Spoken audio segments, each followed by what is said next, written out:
Hello everyone, a very warm good morning to you all everyone. As you know that कि हम liberalism में approaches को cover up कर रहे थे और जिसमें हमने आईआर के सेक्शन में अप्रोचेस को देखा था।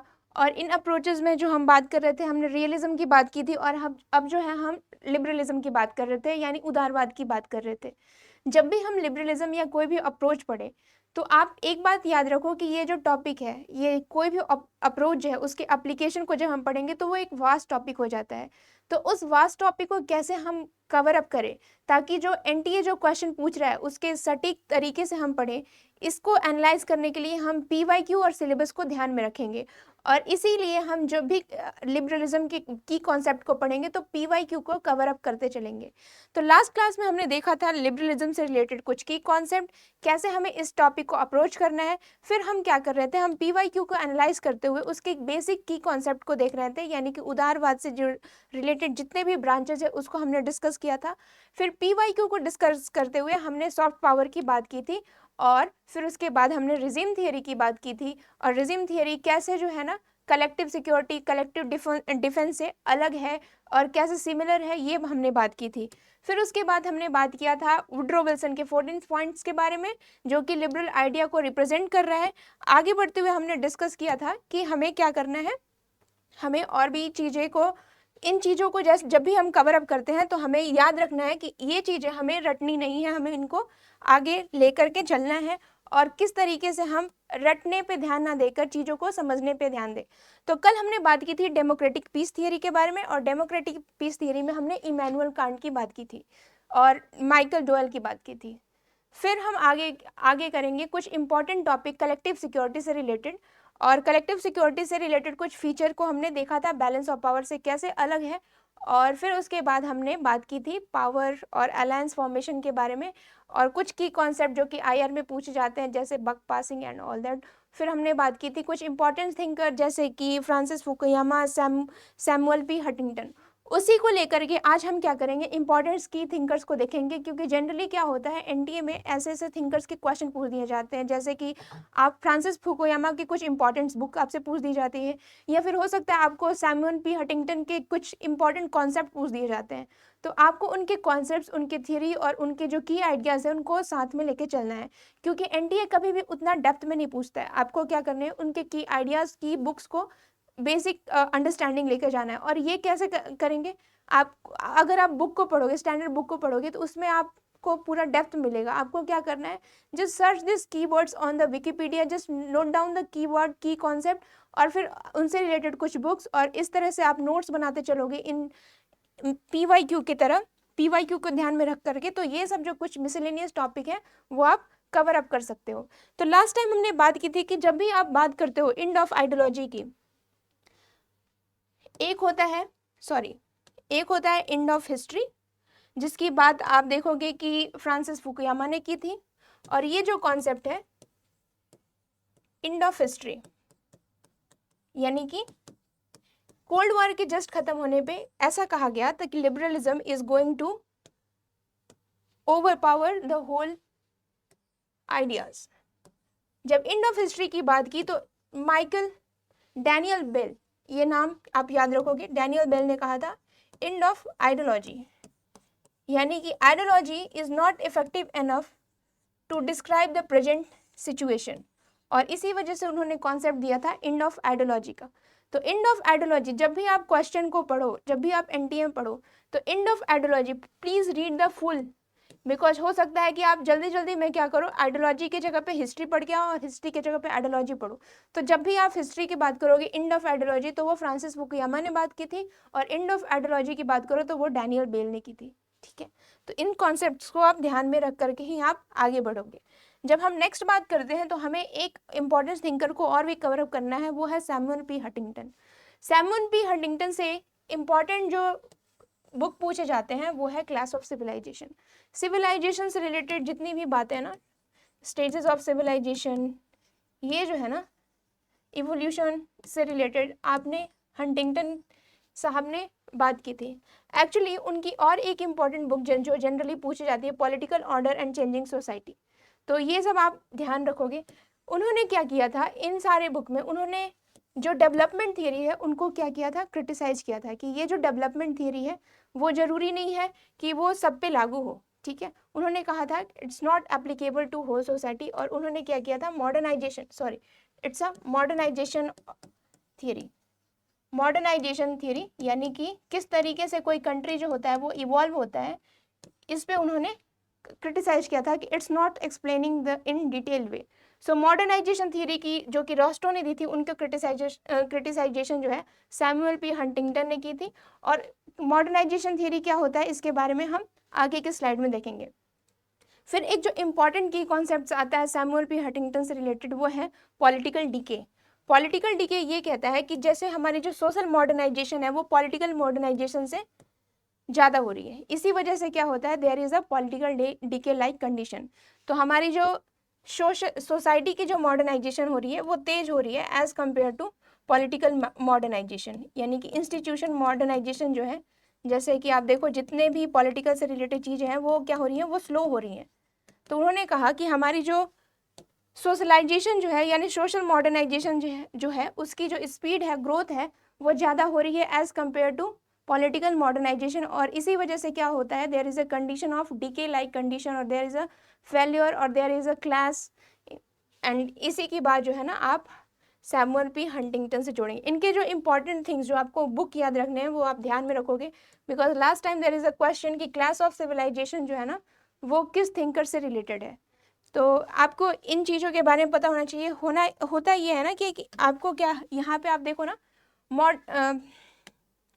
आपको टाइम पीरियड भी याद रखना चाहिए, क्योंकि Samuel P Huntington generally cold war, post cold war के बारे में बात करते हैं कि पोस्ट कोल्ड वार के बाद जो हमारी जो सिविलाइजेशन है वो कैसा हो रहा है, there is a condition of clash, यानी कि सिविलाइजेशन में क्लास देखने को मिलता है। तो टाइम पीरियड भी बहुत इंपॉर्टेंट है, किस कॉन्टेक्स्ट में कोई थिंकर जो है ना इन चीज़ों को एक्सप्लेन कर रहा है। तो इन चीज़ों को ना आप अच्छे से कवर अप करके जाएं, और इन चीज़ों को आप ध्यान से पढ़ के जाएं, याद करके जाएं, ताकि आप अच्छे से एलिमिनेट करके राइट आंसर तक पहुँचें। जब बुक बात आती है तो उसके बाद एक और इम्पॉर्टेंट बुक जो जनरली आपसे पूछी जाती है वो थर्ड वेव। ये बुक का नाम है थर्ड वेव, और उन्होंने 3 वेव रिलेटेड डेमोक्रेसी के 3 वेव के बारे में इस बुक में बताया है।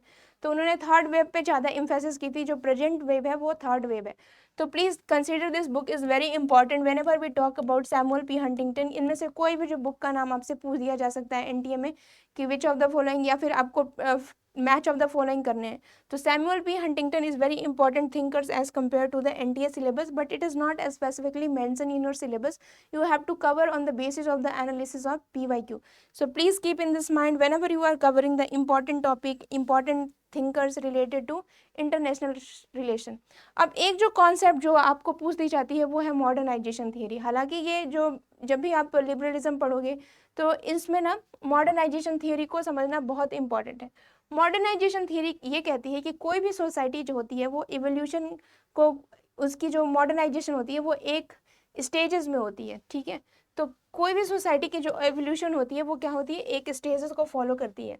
और ये जो थियरी है उनके जो जनक हैं वो हैं डब्ल्यू रॉस्टो।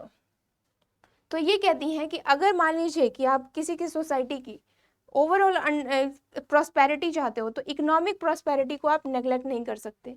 तो इकोनॉमिक प्रॉस्पेरिटी से आपके क्या होगा, यानी कि आपकी जो आर्थिक जो स्थिति अगर बेहतर होगी तो और भी पहलू में भी क्या होगी, स्थितियां जो है ना सुधरती जाएंगी, जैसे कि आप सामाजिक देखो या फिर राजनीतिक देखो।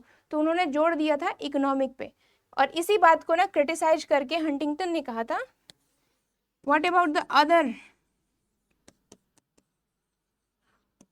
फॉर्म ऑफ मॉडर्नाइजेशन, ठीक है।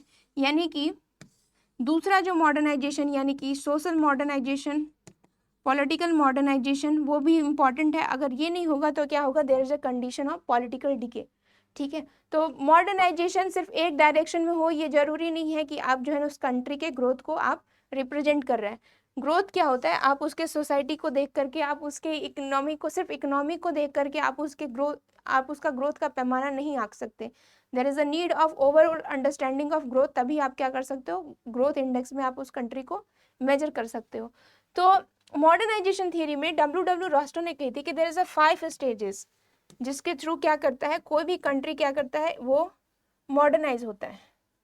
और वो 5 अभी आप देखोगे ना एग्जाम में जनरली पूछा जाता है कि रोस्टो के 5 स्टेजेस कौन है, इसको आप इंक्रीजिंग ऑर्डर में या फिर आप इंक्रीजिंग ऑर्डर में कौन सबसे पहले आता है कौन उसके बाद आता है, आप उसको अरेंज करना है। तो आप इनको ना केवल बल्कि आप पाँचों स्टेजेस को याद रखिए, बल्कि आप ये भी देखो कि कौन पहले आता है और कौन किसके बाद आता है। जो फर्स्ट कंडीशन आता है कि कोई भी सोसाइटी है वो पहले क्या होता है, ट्रेडिशनल सोसाइटी होता है, यानी कि प्राचीन होता है। उसमें क्या होता है, उनके पास लिमिटेड टेक्नोलॉजी होती है और उनकी रिसोर्सेज जो होती हैं वो स्टैटिक होती है। ये जो फोटो है वो मैंने इस वेबसाइट से लिया है। आप इसको अगर मैं पीपीटी शेयर करूँगी तो आप इसको कंसल्ट करके और भी डेप्थ में जा सकते हो।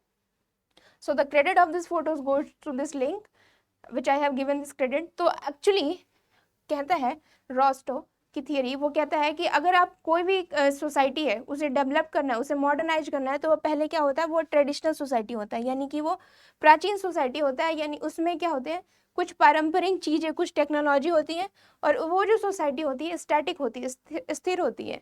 फिर समय के साथ उसकी जो जो चेंजेस होती हैं, उसके जो रिसोर्सेज होते हैं, उसके उसके एजुकेशन में चेंजेस होते हैं, पॉलिसी में चेंजेस होते हैं, मार्केट में चेंजेस होते हैं, और फिर वो किस स्टेज पे आती है, precondition for take off. ठीक है, अगर मान लीजिए कोई फ्लाइट जो होता है ना वो टेक ऑफ करने के लिए, तो उससे पहले की जो स्थिति होती है वो होती है precondition of take off. ठीक है, तो फिर उसके बाद उस सोसाइटी में क्या होता है, देयर इज ए कॉमर्शियल, वहाँ पे कॉमर्शियल जो कंडीशन होता है वो एग्रीकल्चर से प्रोक्योर किया जाता है। यानी कि पहले क्या होता था, पहले आपके पास स्टैटिक सोसाइटी थी और आपके पास लिमिटेड टेक्नोलॉजी थी।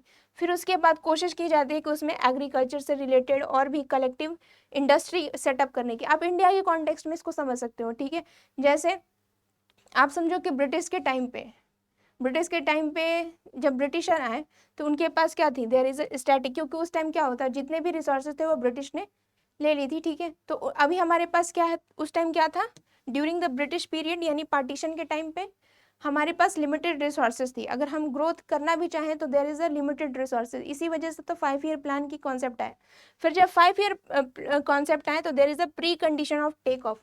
उस समय क्या कि जवाहरलाल नेहरू ने कॉन्सेप्ट लाया कि मोर इंडस्ट्री सेटअप होना चाहिए, ज़्यादातर आपको क्या करना चाहिए, बांध, ये सब जो चीज़ें हैं ना वो लाना चाहिए। तो ये जो है ना वो सेकेंड स्टेज है, precondition of take off. फिर उसके बाद कंडीशन है टेक ऑफ, यानी कि अब क्या कर रहे हो, मैन्युफैक्चरिंग सेक्टर को आप इस्टेब्लिश कर रहे हो।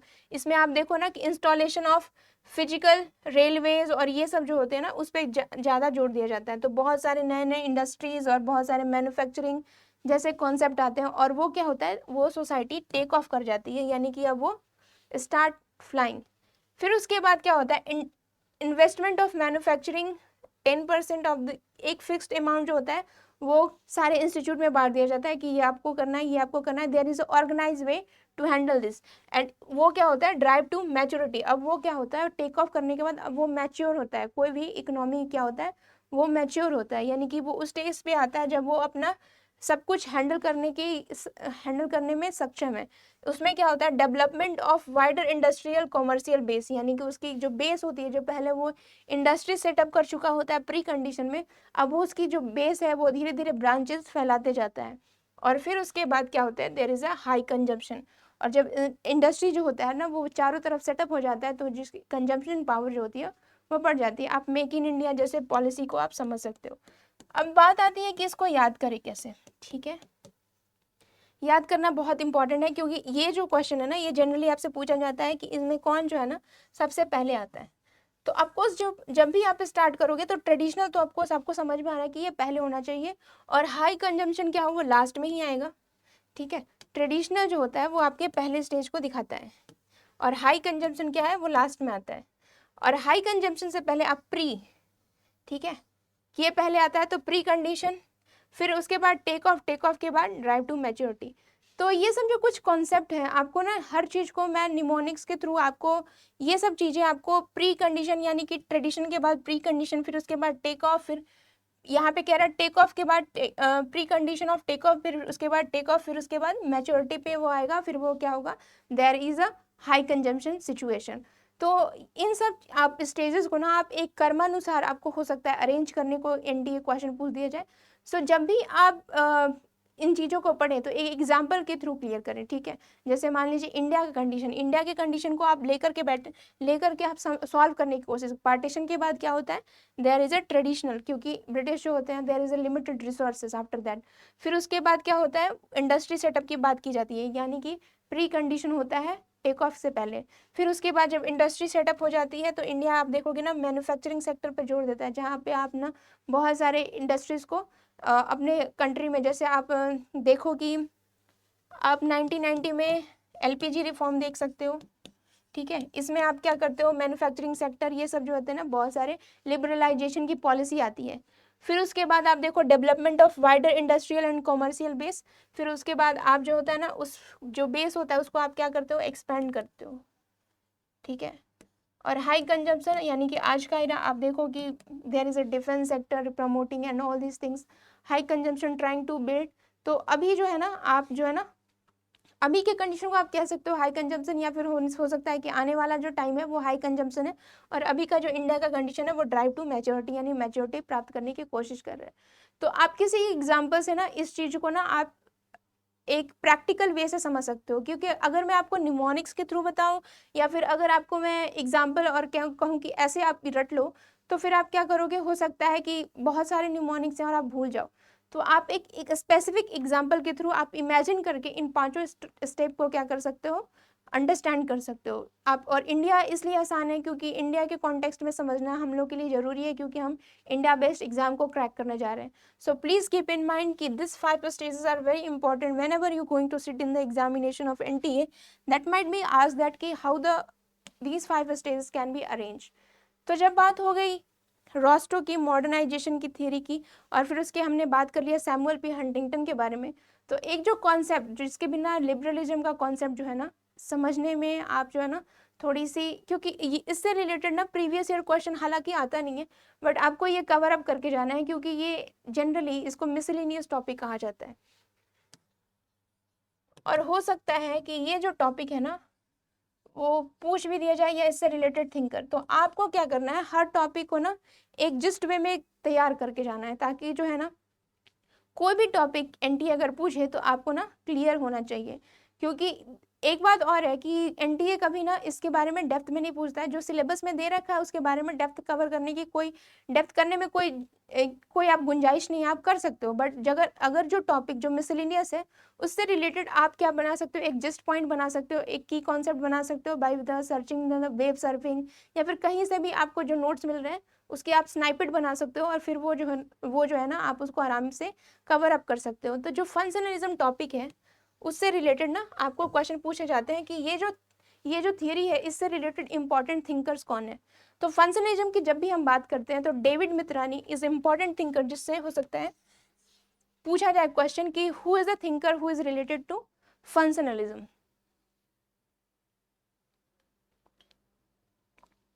अब जो ये पीरियड है, ये पीरियड जो आता है ना वो आता है आपका इंटरवॉर पीरियड।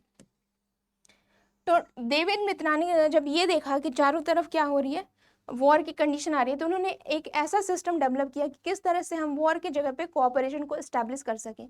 तो उन्होंने कहा कि जो स्टेट है, स्टेट की जगह पे हमें क्या करना चाहिए, state is not as important as to build a peace and stability in the international relation. उन्होंने कहा कि स्टेट को के जगह पे हम जो एक्सपर्ट्स होते हैं, जो टेक्नीशियन होते हैं, जो किसी फील्ड में एक्सपर्ट होते हैं, उनको हमें क्या करना चाहिए, लाना चाहिए, जिससे इंटरनेशनल रिलेशन जो है ना वो स्टेबल हो सके।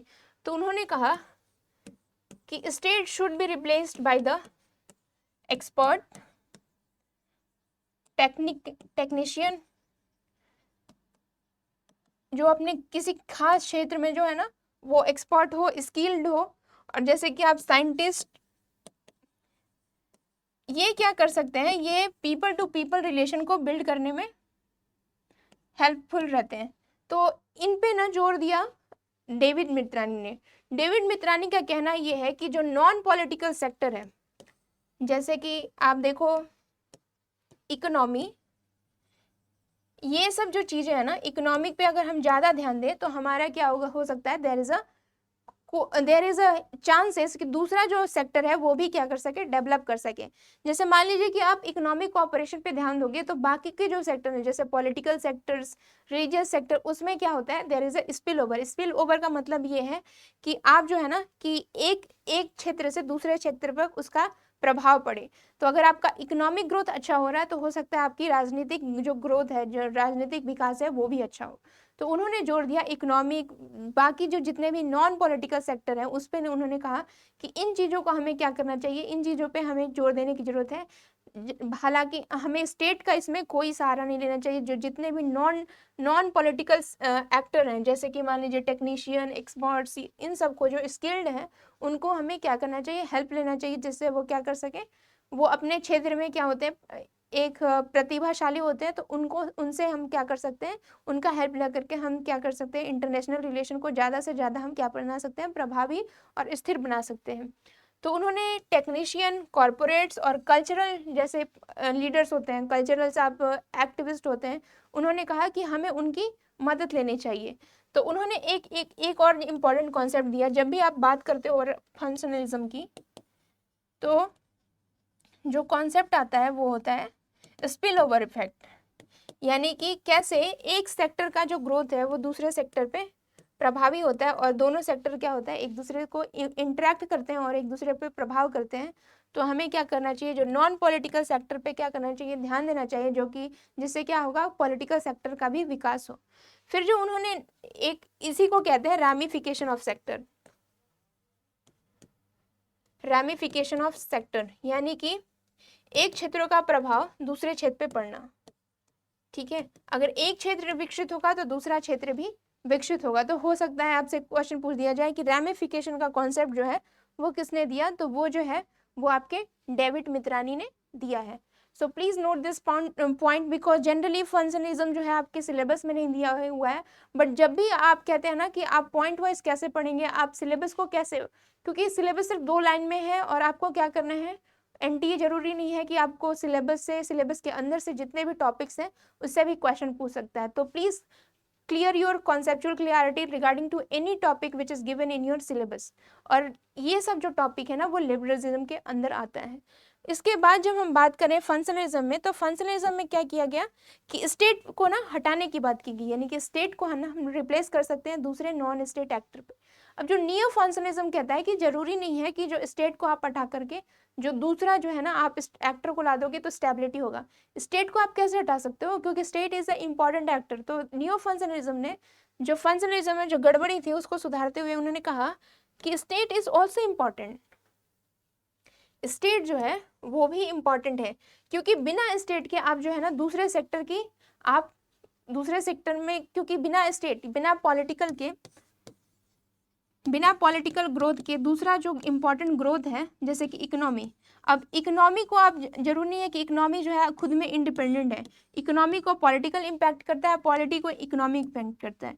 तो ये जो इंटरेक्शन होता है, यानी कि स्टेट को आप निगेट नहीं कर सकते, स्टेट क्या करता है, दूसरे सेक्टर को भी इन्फ्लुएंस करता है। और इसी प्रैक्टिकलिटी को ध्यान में रख करके नियो फंक्शनलिज्म ने कहा कि जो आप जो है ना फेडरल स्टेट को फिर से लाओ।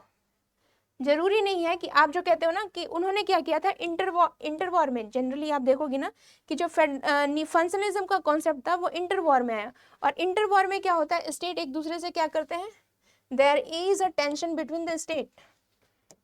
आप देखो यूरोप में क्या होता है, फ्रांस, ब्रिटेन आपस में क्या करते हैं, झगड़ते रहते हैं। तो उन्होंने कहा भाई ये जो स्टेट है ना, they are no so beneficial कि वो स्टेबिलिटी ला सके, तो आप क्या करो, स्टेट को हटाओ, कोई टेक्नीशियन को लाए, कोई कॉर्पोरेट्स को लाओ, जिससे वो क्या कर सके, आपस में इंटरेक्शन करके there is a stability happen in international relation. तो इन्होंने कहा कि ऐसा जरूरी नहीं है, स्टेट भी इम्पॉर्टेंट है, और बिना स्टेट के आप दूसरे सेक्टर में आप उसकी जो प्रभाव है, जो उसकी जो क्षमताएं हैं और जो उसकी जो आप सक्सेस है आप मेजर नहीं कर पाओगे। तो उन्होंने कहा कि federal state is very important, state जो है वो इम्पॉर्टेंट है। और फिर उसके बाद उन्होंने कहा कि कैसे इम्पॉर्टेंट है, हमें कैसे इसमें शांति लाना है, हमें एक कॉन्सेप्ट डेवलप करना चाहिए, सुप्रा नेशनल इंस्टीट्यूशन का सेटअप करना चाहिए। यानी कि आप आज का जो ईयू देख रहे हो, ठीक है, आज का जो EU देख रहे हो, आज का जो UN देख रहे हो, ये क्या करते हैं, अपने नेशन से हट करके नेशन के परे वो सोच रखते हैं, यानी कि दूसरे नेशन, ओवरऑल नेशन का डेवलपमेंट चाहते हैं। तो हमें क्या करना चाहिए, फेडरल नेशन को तो साथ मिलाना चाहिए, प्लस में हमें क्या करना चाहिए, एक सुप्रा नेशनल इंस्टीट्यूशन लाना चाहिए, जिससे क्या हो, हम अपने नेशन से हट करके एक सबके ग्रोथ के बारे में सोचे। तो इस तरह से न्यू फंक्शनलिज्म ने फेडरल स्टेट को फिर से ध्यान में रख करके नई थियरी, नए कॉन्सेप्ट देते हैं, जिसको हम आप आज के प्रैक्टिकल टर्म में EU को अंडरस्टैंड करने में हेल्प करती है, जिसको कहते हैं सुप्रा नेशनल इंस्टीट्यूशन। अब हम बात करते हैं इससे रिलेटेड इंपॉर्टेंट थिंकर, क्योंकि आपको पता है फंक्शनलिज्म की जब भी हम बात करते हैं तो डेविड मित्रानी की बात होती है। जो नियो फंक्शनलिज्म है उसमें जो इंपॉर्टेंट थिंकर होते हैं वो है अर्नेस्ट हास। अर्नेस्ट हास से रिलेटेड इंपॉर्टेंट क्वेश्चन आपसे पूछे जा सकते हैं कि इनमें से कौन से थिंकर, या फिर मैच ऑफ द फॉलोइंग। तो आप इन चीज़ों को ना इस तरह से ना आप कवर अप कर सकते हो, क्योंकि अगर आप डेप्थ में जाओगे ना इन सब टॉपिक को पढ़ने के लिए, तो हो सकता है कि आप जो है ना बुक में ढूंढते रहो, या फिर हो सकता है कि आप इसको छोड़ के स्किप करके भी चले जाओ, क्योंकि ऐसे ऐसे छोटे टॉपिक ना PYQ से ही कवर होंगे, क्योंकि ये सिलेबस में नहीं दिया हुआ है। तो आप जो है ना कि किस तरीके से स्मार्ट स्टडी करके कम से कम टाइम में आपको पूरे सिलेबस को कवर अप करना है। तो ये जो है ना कुछ चीज़ें जो है ना, जब भी हम लिबरलिज्म की बात करते हैं तो इनकी कॉन्सेप्ट्स को हम कवर अप किए बिना नहीं बढ़ सकते हैं। तो ये थी कुछ टॉपिक उदारवाद से संबंधित, जिसको हमें क्या करना है, कवर अप करना है। तो जब भी हम बात करते हैं लिबरलिज्म की, तो liberalism, just for a recap कि हमने लिबरलिज्म को कैसे कवर अप किया। जब भी हम बात करते हैं लिबरलिज्म की, तो लिबरलिज्म के जो कुछ की कॉन्सेप्ट्स हैं, जिसमें उन्होंने इंडिविजुअल, इंस्टीट्यूशन और फ्रीडम की बात की है। फिर उन्होंने बात की है कि किस तरीके से जो है ना आपका जो है ना इसके ब्रांचेज अलग अलग पार्ट्स में डिवाइड हुए, जिसमें लिबरल पैसिफिज्म, लिबरल इंपीरियलिज्म जो है ना, और इंटरनेशनलिज्म, जिससे इंपॉर्टेंट थिंकर्स जो है ना, हो सकता है आपसे पूछा जाए और हो सकता है उनके इंपॉर्टेंट कॉन्सेप्ट जो है वो आपको दे दिया जाए। तो ये जो कुछ ऑफशूट्स हैं, जैसे कि रियलिज्म के कुछ ऑफशूट्स हैं, कुछ शाखाएं हैं, उसी तरह से लिबरलिज्म की कुछ शाखाएं हैं, और इन्हें समझे बिना आप जो है ना उसके फंडामेंटल बुक और स्टैंडर्ड बुक को समझना मुश्किल है। तो उसके ब्रांचेस को ध्यान में रख के आप हमें क्या करना है, PYQ को एनालाइज करना है। जब आप PYQ को एनालाइज करोगे ना, तो आपको क्योंकि ये देखो लिबरलिज्म से ना जनरली कम क्वेश्चन पूछ जाते हैं एज कम्पेयर टू जितना रियलिज्म से पूछा जाता है। तो आपको क्या करना है, जैसे जैसे आपको PYQ पूछे जा रहे हैं, तो उसके जो ऑप्शन में रहते हैं उसके थ्रू आपको क्या करना है, कवर अप करना है। तो सॉफ्ट पावर जब भी पूछा जाता है, तो आप जो है ना जोसेफ एस नाइक से रिलेटेड आपको कॉन्सेप्ट्स क्लियर करके जाने हैं कि ये थिंकर्स कौन है और कैसे इंपॉर्टेंट बुक उनसे है। रिजीम थियरी आपको कवर अप करके जाना है। फिर उसके बाद आप देखोगे कि कलेक्टिव सिक्योरिटी, कलेक्टिव डिफेंस क्या होता है, और वुड्रो विल्सन से रिलेटेड कैसे जो है ना लीग ऑफ नेशन जो है ना वो स्थापित हुआ, और उससे रिलेटेड आज आप देखोगे प्रेजेंट में UN की स्थापना हुई। फिर उसके बाद आप देखोगे कि डेमोक्रेटिक पीस थियरी, जो कि बहुत इंपॉर्टेंट है, वो जनरली पूछ दिया जाता है, और उससे रिलेटेड कॉन्सेप्ट आपको देखने को NDA पूछा जाता है। फिर उसके बाद आप देखोगे कि कुछ की कॉन्सेप्ट जैसे बग पासिंग, ये सब हालांकि रियलिज्म और गेम थियरी से रिलेटेड है, बट ये सब कॉन्सेप्ट आपको समझना जरूरी है कि कैसे इंटरनेशनल रिलेशन में जो नेशन है वो एक दूसरे से इंटरेक्ट करते हैं, अपने फॉरेन पॉलिसी को बनाते हैं। कुछ थिंकर जैसे कि फ्रांसिस फुकुयामा, हंटिंगटन, ये इनके इम्पॉर्टेंट बुक, और मॉडर्नाइजेशन थियरी, रॉस्टो की 5 stage model of the development modernization. फिर उसके बाद आप देखो डेविड मित्रानी के से रिलेटेड फंक्शनलिज्म और neo functionalism by Ernest Haas. तो ये जो थी ना कुछ उदारवाद के इंपॉर्टेंट टॉपिक हैं, जिसको आपको क्या करना है, कवर अप करके जाना है, और ये हो सकता है आपको 1 नंबर या ऑब्जेक्टिव के फॉर्म में, या फिर आपको एलिमिनेशन में हेल्प कर सकते हैं। तो जरूरी नहीं है कि ये सब क्वेश्चन आपको डायरेक्टली पूछा जाए, बट जब भी आप इन टॉपिक्स को क्लियर करके जाते हो, तो आप आसानी से क्वेश्चन को क्या कर सकते हो, उसके ऑप्शन को एलिमिनेट कर सकते हो जो आपको लगे टफ है। So this is the basic knowledge that you should have about the approaches when we covering the liberalism, realism. अब नेक्स्ट क्लास में हम क्या करेंगे, कंस्ट्रक्टिविज्म यानी रचनावाद से रिलेटेड, सामाजिक रचनावाद से रिलेटेड उसकी टॉपिक को समझेंगे, और उसका जो टॉपिक है वो है स्टेटमेंट बेस्ड, यानी कि कौन से स्टेटमेंट थिंकर से रिलेटेड है, या फिर कंस्ट्रक्टिविज्म का मेन आइडिया क्या है। तो इससे रिलेटेड जो रचनावाद से रिलेटेड जो कॉन्सेप्ट है वो हम नेक्स्ट क्लास में पढ़ेंगे। Till then do revise and follow the standard book. Please revise the standard book and follow the PYQ, ताकि आपको क्लियर हो कि और जो टॉपिक है ना कैसे कवर अप करना है। जो भी डाउट्स होगा आप कमेंट सेक्शन में पूछ सकते हैं। और ये थी आज की लिबरलिज्म की क्लास। नेक्स्ट क्लास में हम डिस्कस करेंगे constructivism. Till then take care and have a good day.